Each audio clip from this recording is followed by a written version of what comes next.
So if you're a fan of PC gaming, you might have some bad news. I mean, Nvidia seems to be completely dominating, so much so that AMD is pulling out of the high-end GPU market. They're pretty much calling it quits. Now, this was like an official interview with the vice president over at AMD, so this isn't even a rumor or hearsay. This is basically what he says, and though maybe it might not be as bad news as you think, it actually does make some sense. Basically, what they said in the interview, AMD wants to focus at scale. Like, let's say if they're only selling a few, they call it King of the Hill GPUs, like very high-end GPUs.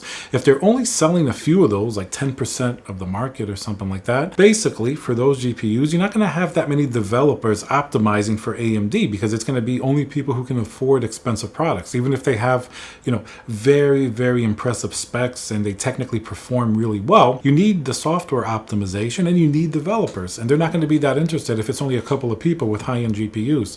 And then, like they said with the interview, then people are going to go over to Nvidia, which has a tremendous amount of market share. So that does make sense. Now, AMD wants to focus on the mass market. So that means GPUs like RDNA 1, 5700 XT.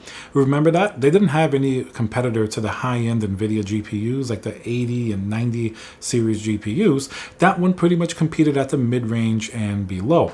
RDNA 2 is when they started with like a 6900 XT, 6950 XT. Now, that one certainly traded blows with some of the high-end Nvidia GPUs, and the more recent RDNA 3, 7900 XTX, I mean, that traded blows with the RTX 4080. So AMD did try to compete sort of at the top. And now let's hear a word from our sponsor, VIP-CDKdeals.com, a Windows Pro CD key. Add to cart, you put in code CC20. This will also work on Windows 11. You want to go into your settings in Windows, change and adjust your CD key, click activate, and now let's go back to the video. And remember, the RTX 50 series GPUs are going to be announced within the next few months, coming out within the next few months, and looking at how Nvidia's been doing in general, you can bet they're probably going to be pretty powerful, significantly powerful. They're going to have DLSS 3, really good ray tracing performance. So AMD sees that it's going to be tough to compete in that type of market, especially, let's be honest, they're all focusing on AI and data centers. That's what's making money. AMD also said that they want to combine their Radeon gaming lines and the Pro lines into one product line, so that way everything's like one thing. You use the gaming GPU for a Pro thing, etc. I mean, people do that with some of the Nvidia GPUs, but Nvidia also has very specific workstation cards, H100 and B200, all those type of GPUs. So that means that AMD is really trying to focus. Maybe their resources are stretched. They can't be building all of these high-end gaming GPUs and then focus on AI and data centers, which are a lot more profitable. Look how much money AMD and Nvidia make with data centers and things like that. So in a way, AMD really is kind of leaving the gaming market to focus on what makes more money. Pretty much we're left with Nvidia. So if you like the high prices or not, there's going to be virtually no competition aside from Nvidia itself for probably GPUs at the 5080 level and above, maybe even the 5070. So then more than likely AMD is going to release GPUs that kind of like fall right in the middle. Maybe they're going to be competitors to something like imagine the 7800 XT, like that level of GPU.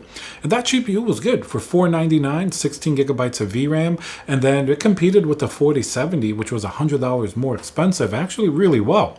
I think that's when they saw a little bit of market share there, and they probably thought, what if we just focus on this mid-range GPU, 7800 XT, 8800 XT or 9800 XT, whatever it ends up being, they kind of like top it off at that limit, and then they could keep it maybe $500 and under, and that means more people would buy it, bigger market share, and then developers come in and optimize for AMD, and then maybe down the road they can start to introduce GPUs at the very high end again when they have a very, a firm footing on the, developers and drivers and things are optimized for AMD.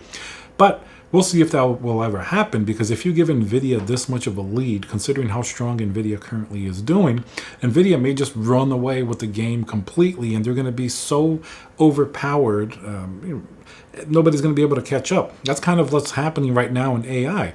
Nvidia is the one that controls the most powerful GPUs, the best software. It's the same thing with gaming. If the mid-range is all that's left, and also one important point, Nvidia is not just competing at the high end. You don't think if AMD starts to do more stuff in the mid-range, Nvidia is not going to use its tremendous resources to go and crush that mid-range? They can announce faster and cheaper products than AMD and completely take away from AMD's plan. It's not like Nvidia is ignoring that mid-range and more budget GPU market. They release 4060s, the 4070s. Yes, they can be better. The price to performance isn't typically that good, like a 4060 Ti at $399 with only 8 gigabytes of VRAM, not really that good. But if they see competition from AMD, they can certainly release like a 5060 Ti with, I don't know, 12 gigabytes of VRAM or something and keep the price really competitive and kind of push AMD out. So AMD's strategy in theory makes sense. In practice, they have to remember Nvidia is going to be even stronger if they drop out of this type of market, and Intel basically nowhere to be seen in terms of the GPU market. They've been struggling a considerable amount, so we're going to be left with dealing with just Nvidia on the high end, maybe even the mid-range, unless AMD really does an aggressive push towards those GPUs. But if they're dropping out of the high-end market, who knows if they're going to make that big of a push into the mid-range. They may just keep some stuff around just to kind of say that they're doing it, but focus on AI and data centers elsewhere. So probably not the best news in the world, because competition is going to go away and GPU prices and availability will come solely down on what NVIDIA wants to do. And remember, NVIDIA is also focusing on AI and data centers, so they may not want to put as many resources on the less profitable gaming market. So we're in for an interesting few years, to say the least. Let's see what happens. Let me know what you guys think down below, and I'll see you guys on the next video.